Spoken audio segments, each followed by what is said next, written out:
Good evening everyone. ఈ వీడియోలో మనం రేపటి నిఫ్టీ అనాలిసిస్ అయితే చూద్దాం. సో రేపు నిఫ్టీ ఎలా ఉండొచ్చు ఏంటనేది. సో ఫస్ట్ మనం ఎఫ్ఐఐ డేటా చూస్తే ఎఫ్ఐఐ డేటా వచ్చేసి 3,400 crores ఎఫ్ఐఐ సెల్ చేస్తే డిఐఎస్ 4,800 crores బై చేశారు. It's a good like overall ఈ 2 days 8,000 crore ఎఫ్ఐఐ సెల్ చేస్తే అండ్ 13,000 crores వచ్చేసి డిఐఎస్ బై చేశారు. అంటే మార్కెట్లో కొంత బయింగ్ బెటర్ గానే జరుగుతుందండి. డిఐఎస్ నుంచి పార్టిసిపేషన్ అయితే ఉంది compare to FIs. But overall గా మార్కెట్ లో షార్ట్ కవరింగ్ మూవ్ రావచ్చు, కానీ సో మా ట్రెండ్ అయితే లాంగ్ టర్మ్ ఏదైతే ఇప్పుడు డౌన్ ట్రెండ్ నడుస్తుందో ట్రెండ్ అయితే రివర్స్ అవ్వదు. ఒక స్వింగ్ అంటే లైక్ మనకి ఇప్పుడు ఒక డౌన్ మూవ్ వచ్చింది కదా, దానికి కౌంటర్ మూవ్ రావచ్చు. మళ్ళీ అగైన్ అక్కడ నుంచి ట్రెండ్ కంటిన్యూ అవ్వడానికి పాసిబిలిటీ ఉంది. స్టిల్ మార్కెట్ లో ఎటువంటి స్ట్రాంగ్ బయింగ్ ఇండికేషన్స్ అయితే లేవు. మార్కెట్ స్టిల్ వీక్ గానే ఉంది because of Trump statements. Trump everyday వచ్చి నేను ఈ కంట్రీ మీద టారిఫ్ వేస్తాను, ఆ కంట్రీ మీద టారిఫ్ వేస్తాను, అలా డిఫరెంట్ డిఫరెంట్ స్టేట్మెంట్లు ఇస్తూ ఉన్నాడు. సో దానివల్ల కొంచెం మార్కెట్లు అనేవి చాలా వీక్గా ఉన్నాయి. అండ్ రెండోది ఏంటంటే ఇండియన్ మార్కెట్స్ ఆల్రెడీ చాలా ఓవర్ వాల్యూడ్ ఉన్నాయి. అంటే చాలా టూ మచ్గా బయింగ్ జరిగింది లాస్ట్ 2 to 3 years లో. మార్కెట్ చాలా అగ్రెసివ్గా పెరిగింది. సో అందువల్ల ప్రాఫిట్ బుకింగ్ కూడా జరుగుతుంది. సో ఇవి మేజర్ రీజన్స్ అయితే నాకున్న అవేర్నెస్లో. ఒకసారి ఈరోజు సెన్సెక్స్ చూద్దాం. సెన్సెక్స్ ఎలా ట్రేడ్ అయింది ఏంటి. సో మనం నిన్న ఏదైతే డిస్కస్ చేసుకున్నామో ఒకసారి మనం నిన్న ఎనాలిసిస్ ఒకసారి మీరు వీడియో చూస్తే, ఒకవేళ ఎవరైనా చూడకపోతే చూడండి. నిన్న ఎనాలిసిస్ వీడియోలో మనం ఈ పాయింట్ డిస్కస్ చేసాం. మనం లైక్ మార్కెట్ వచ్చి ఈ రోజు లైక్ మండే లో దగ్గర ఓపెన్ అయింది. సో ఇది మండే లో యాక్చువల్గా. మండే లో దగ్గర ఓపెన్ అయింది. ఈ జోన్ లో ఓపెన్ అయితే నేను బయ్యింగ్ ఇంట్రెస్ట్ చూపిస్తానని చెప్పాను. సో అలాగే నేను మార్నింగ్ కొన్ని పుట్స్ అయితే షార్ట్ చేశాను. మార్నింగ్ పుట్స్ ని షార్ట్ చేశాను. ఆ తర్వాత మార్కెట్ కొంత అప్ సైడ్ మూవ్ అయిన తర్వాత ఐ థింక్ ఈ జోన్ లో కాల్స్ ను కూడా షార్ట్ చేశాను. ఆ తర్వాత మార్కెట్ కొంత కన్సాలిడేట్ అయింది, మళ్ళీ ప్రాఫిట్ బుక్ చేశాను. మళ్ళీ ఈ మూవ్ వచ్చేటప్పుడు కొంత అగైన్ పుట్స్ ని మళ్ళీ షార్ట్ చేశాను. సో ఇలా కొంత ఈ రోజు నా ట్రేడింగ్ అయితే కొంచెం బెటర్ గానే జరిగింది. సో అలా మీకు నిన్నటి అనాలిసిస్ ఎలా ఎలా యూజ్ అయిందా లేదా, అండ్ మీ ట్రేడింగ్ ఎలా నడిచింది ఈరోజు, మీరు ఏమైనా ట్రేడ్ చేస్తే సో ఆ ట్రేడింగ్ యాక్టివిటీ గురించి కామెంట్ సెక్షన్లో మెన్షన్ చేయండి. అండ్ ఈ వీడియో చూస్తే ప్రతి ఒక్కరు లైక్ చేయండి. ఎందుకు అని అంటే మన ఛానల్ రీచ్ పెరగాలి అని అంటే సో లైక్ చేయడం చాలా ఇంపార్టెంట్. అండ్ మీ ఎవరైతే ట్రేడింగ్ చేస్తూ లాస్ అవుతున్నారో వాళ్ళకి లెవెల్స్ ఎలా ఐడెంటిఫై చేయాలో తెలియకపోయినా, మార్కెట్ సైకాలజీ తెలియకపోయినా, ఎవ్రీథింగ్ ట్రేడింగ్ లో లాసెస్ అవుతూ ఉంటే గ్యాంబ్లింగ్ చేస్తూ, అంటే ప్రాపర్ నాలెడ్జ్ లేకుండా ఎలా పడితే అలా ట్రేడ్ చేస్తూ లాసెస్ అవుతూ ఉంటారు. వాళ్ళకి ఈ వీడియో షేర్ చేయండి. ఇది డెఫినెట్ గా హెల్ప్ అవుతుంది. కమింగ్ డేస్ లో ఇంకా నేను డిఫరెంట్ కైండ్ ఆఫ్ అండ్ ఒకసారి coming to Nifty. So daily time frame లో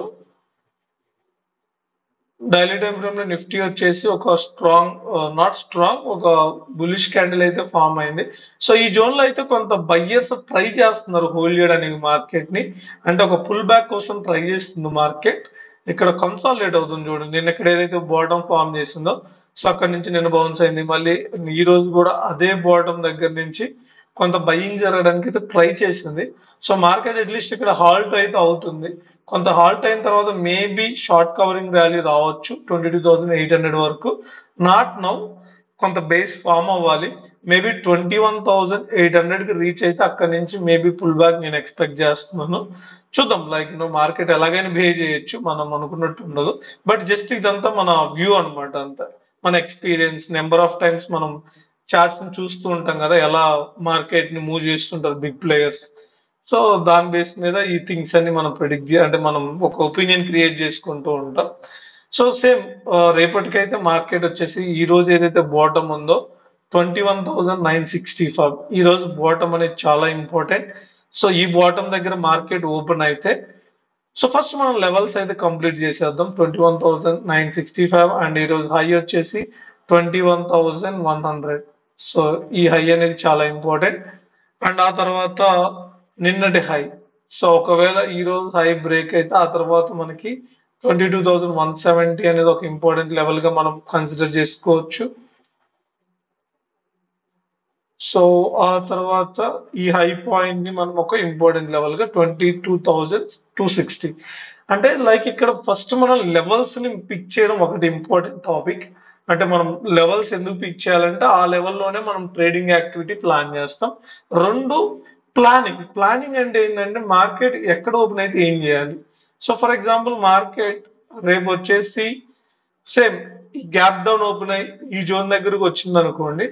ఇక్కడ నాకేమైనా బయింగ్ ఇండికేషన్ వస్తే ఇక్కడ నుంచి మళ్ళీ అగైన్ నేను పుట్స్ ని షార్ట్ చేస్తాను. అంటే గ్యాప్ డౌన్ ఓపెన్ అయ్యి మార్కెట్ ఈ జోన్ దగ్గర ఓపెన్ అయితే గ్యాప్ డౌన్, ఈ జోన్ నుంచి నేను అప్ సైడ్ ర్యాలీ ఎక్స్పెక్ట్ చేస్తున్నాను. ఒకవేళ మార్కెట్ ఫ్లాట్ గా ఓపెన్ అయింది అనుకోండి.